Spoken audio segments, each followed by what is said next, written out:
Vous êtes connecté sur monclasseurdemaths.fr et dans cette vidéo, nous allons parler du lien qu'il y a entre nombre dérivé d'une fonction en un réel a et la tangente à la courbe représentative de cette fonction au point d'abscisse a. Alors je vais commencer par rappeler ce que nous avons dit dans une autre vidéo sur le nombre dérivé. Je considère une fonction f définie sur un intervalle i et a un nombre réel de cet intervalle. Je considère également un nombre réel h non nul tel que a plus h appartiennent à l'intervalle de définition de cette fonction, c'est-à-dire i. Alors, on peut dire que la fonction f est dérivable en a lorsque son taux de variation entre a et a plus h, c'est-à-dire f de a plus h moins f de a sur h, lorsque ce taux de variation se rapproche d'un nombre réel, lorsque h, lui, se rapproche de 0. C'est-à-dire qu'on fait se rapprocher h le plus proche possible de 0, en tout cas aussi proche qu'on le souhaite, et on regarde la valeur de laquelle se rapproche le taux de variation. Et ce nombre vers lequel se rapproche le taux de variation s'appelle le nombre dérivé de f en a, et nous le notons f' de a. Et nous pouvons noter, pour résumer tout ça, que f' de a est égal à la limite lorsque h tend vers 0 du quotient f de a plus h moins f de a sur h. Alors on va garder cette expression et on va regarder sa signification au niveau d'un graphique, l'interprétation graphique de cette relation. Alors je prends une courbe représentative d'une fonction f, elle est tracée ici en jaune dans un repère, et j'ai pris deux points a et b d'abscisse respectifs petit a et petit b. Je vous rappelle, quelque chose que j'ai expliqué dans une autre vidéo, que le taux de variation de f entre petit a et petit b est le coefficient directeur de la droite AB. En effet, ce taux de variation, c'est f de b moins f de a sur b moins a, et c'est bien égal à la différence des ordonnées des points a et b sur la différence des abscisses des points a et b, c'est-à-dire delta y sur delta x.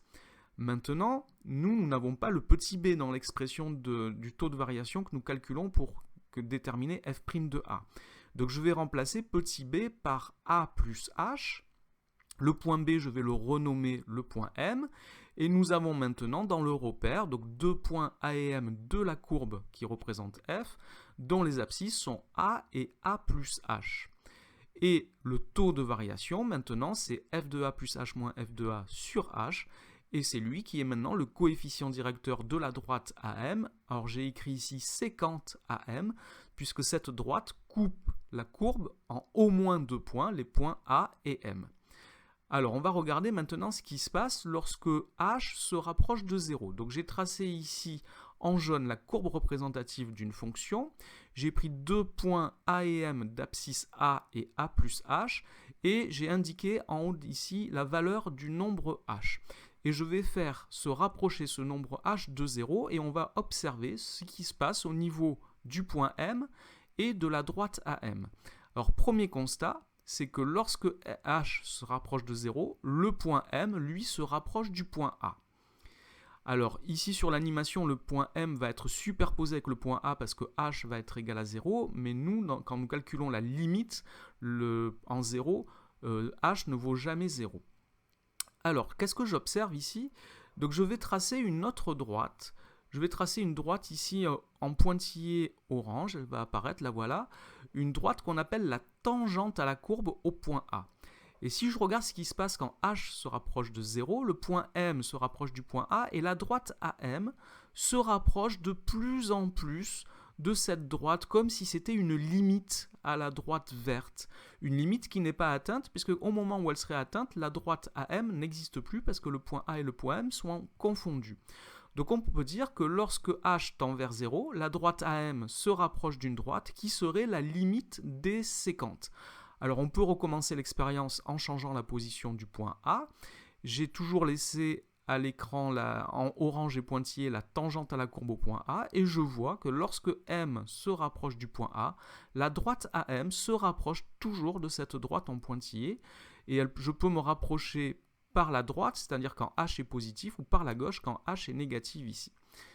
Donc on peut dire que cette droite qui est la limite des sécantes est appelée la tangente à la courbe représentative de la fonction f au point A d'abscisse petit a. D'accord, ça c'est la définition de la tangente à la courbe représentative de la fonction f au point A d'abscisse petit a. Alors, si on regarde maintenant, nous avons dit que f' de a, c'est la limite du taux de variation lorsque h se rapproche de 0. Et le taux de variation, lui, est le coefficient directeur de la séquente AM. Donc lorsque h se rapproche de 0, le taux de variation, lui, c'est-à-dire le coefficient directeur de la droite AM, se rapproche de f' de a.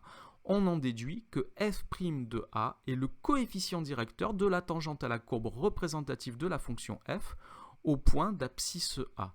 Ce qui signifie sur le graphique que si j'ai tracé la tangente à la courbe au point d'abscisse A, je l'ai tracé ici en orange, lorsque je me déplace sur cette droite, en abscisse, si j'ajoute une unité, alors je me déplace de f' de A en ordonnée. Vers le haut, comme ici, si f' de A est positif, vers le bas, si f' de A est négatif. Donc, la définition de la tangente en A au point d'abscisse A à la courbe, c'est celle-ci. Si f est dérivable en petit a, la tangente à la courbe CF au point A de coordonnées petit a et f de a et la droite passant par le point A est de coefficient directeur f' de a. Alors ça veut dire que si la tangente en A au point A est tracée sur un graphique, je peux lire graphiquement le nombre dérivé f' de a. Inversement, si je suis capable de calculer f' de a, alors je peux tracer précisément la tangente au point d'abscisse A. Et cette relation cette définition va aussi nous permettre de déterminer l'équation de cette droite, l'équation de la tangente à la courbe au point d'abscisse A. Ça sera l'objet de 3 vidéos différentes. Cette vidéo est maintenant terminée. Merci de l'avoir regardée. N'oubliez pas de lui donner un j'aime et de vous abonner à la chaîne. Au revoir.